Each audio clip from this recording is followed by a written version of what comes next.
if you've been in medicine for any amount of time, you've certainly had that patient who says that my baseline temperature is lower than the average temperature, and so when I am at the average temperature, that means I have a fever.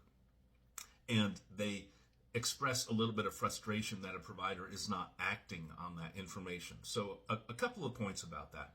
First of all, you probably actually don't know what your average temperature is, because it would take a fairly complicated scientific process to determine what your average temperature is.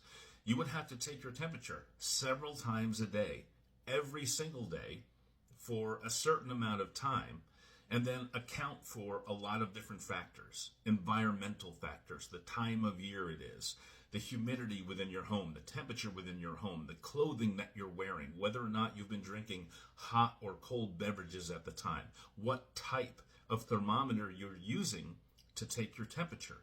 You could take your temperature a few times over a month in a very cold air-conditioned house where you're not wearing a lot of clothing and you're drinking icy beverages, and you just happen to find that your temperature is on the lower end of normal or a little bit lower than normal. Or you could live in a very hot and stuffy house and you bulk up with clothing and you wear blankets and you drink coffee all day, and you find that your temperature is a little above normal. You really can't control for everything that you would need to control for as an average person at home taking your temperature a few times over a month, over a year. So you really don't know what your average temperature is. Second of all, the question is not whether your temperature is above your baseline, but whether it's high enough to interfere with your cellular metabolism. It has to be pathologically relevant. Just coming in and saying, well, I have a fever for me.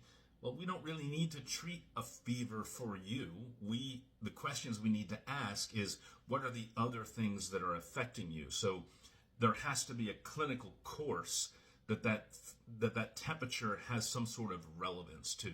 So yes, we know that 98.5 is not everyone's baseline, but just being above your baseline doesn't mean that it's clinically relevant.